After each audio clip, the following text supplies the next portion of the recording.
Hello అండి. Mixed vegetable curry ఎప్పుడైనా try చేసి చూసారా అండి? చాలా టేస్టీగా యమ్మీగా ఉంటుందండి. మనం ఇంట్లో మిగిలిపోయిన వెజిటేబుల్తో చేసుకోవచ్చు, లేదు అంటే ఫ్రెష్గా తెచ్చుకున్నప్పుడు కూడా ఇలా ఒకసారి ట్రై చేసి చూడండి. వీడియోలోకి వెళ్ళే ముందు ఒక లైక్ ఇచ్చి సబ్స్క్రైబ్ చేయడం మర్చిపోకండి. ఇక్కడ ఫ్రై చేసిన ఆనియన్ని నేను తీసుకుంటున్నాను. 1 కప్పు వరకు జార్లోకి తీసేసుకోవాలండి. అదేవిధంగా ఎండు కొబ్బరి ఉంటుంది కదా, వాటిని కూడా చిన్న ముక్కలుగా ఒక 3-4 వేసుకోవాలి. వాటర్ మిలన్ సీడ్స్ ఉంటాయి కదా, వాటిని కూడా కొద్దిగా వేసుకొని దాంతోపాటు కాజు ఒక 3-4 వరకు వేసుకోవాలండి. మిర్చి ఒక 2 వరకు తీసుకుంటున్నాను. అదేవిధంగా టమాటో కూడా ఒకటి పెద్ద సైజు తీసుకొని ఇందులోకి కర్డ్ పెరుగును ఒక 3 టేబుల్ స్పూన్ వరకు యాడ్ చేసుకొని దీన్ని పేస్ట్ చేసుకొని పక్కన పెట్టుకోవాలండి. అదేలోపు ఒక కడాయి తీసుకొని అందులోకి ఆయిల్ హీట్ అయిన తర్వాత క్యారెట్ అదేవిధంగా పొటాటో అయితే ఏ వెజిటేబుల్ అయినా సరే కొంచెం పొడవుగా ఉండేటట్టు చూసుకోండి. ఎందుకంటే కర్రీ అయినప్పుడు మనకి ఫైనల్గా వాటి లుక్ అనేది మనకి కనిపించేలాగా. సో ఇందులోకి బీన్స్లను కూడా నేను యాడ్ చేస్తున్నాను. అయితే పొటాటో, క్యారెట్, బీన్స్ అవి కొంచెం మగ్గిన తర్వాత ఒక్కొక్కటిగా ఇందులోకి యాడ్ చేసుకోవాలండి. పొడవుగా చీల్చుకున్న మిర్చి ఒక 2 వరకు వేసుకున్నాను. దొండకాయలను కూడా వేసుకుంటున్నానండి.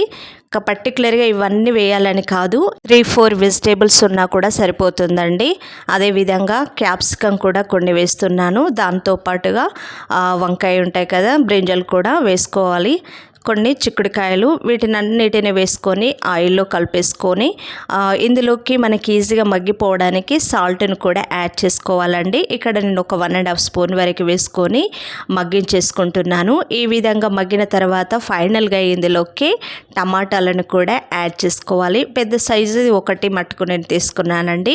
వీటినన్నిటిని మగ్గించేసుకోవాలి. ఇప్పుడు ఇంకొక కడాయి తీసుకొని అందులోకి ఆయిల్ హీట్ అయిన తర్వాత ఇందులోకి స్టారు, బిర్యానీ ఆకు, దాల్చిన చెక్క, ఒక ఇలాచి వీటిని తీసుకొని ఆయిల్లో వేంపుకోవాలి.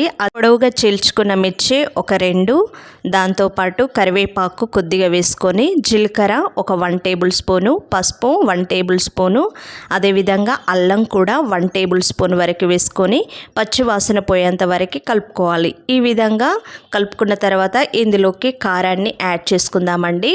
కారం చూసుకొని వేసుకోండి, మిర్చి కూడా వేస్తున్నాం కాబట్టి.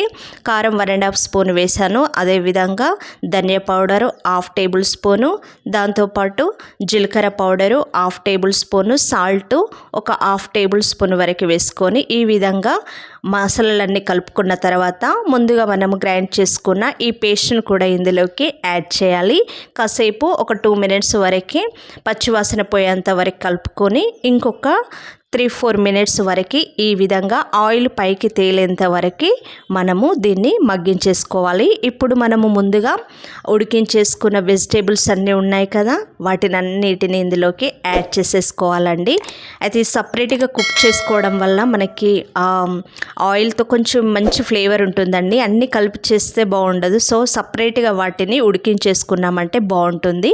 ఇప్పుడు ఇందులోకి కొద్దిగా వాటర్ని కూడా మనం యాడ్ చేసేసుకుందాం. మరీ చిక్కగా ఉండకుండా మరీ పల్చగా ఉండకుండా మామూలుగా ఉండాలండి. ఇప్పుడు ఒక 3-4 మినిట్స్ తర్వాత ఇప్పుడు ఈ మసాలాలు, ఈ పేస్ట్ అంతా ఈ వెజిటేబుల్కి పట్టేసుకున్నాయి కదా, ఫైనల్గా ఇందులోకి కొద్దిగా గరం మసాలాను యాడ్ చేసి గుప్పడంత వరకు కొత్తిమీరను కూడా యాడ్ చేసేసి ఇంకొక 2 మినిట్స్ ఉంచామంటే మన కర్రీ అనేది రెడీ అయిపోయిందండి. ఖచ్చితంగా ట్రై చేయండి. Please subscribe our channel. Thank you for watching.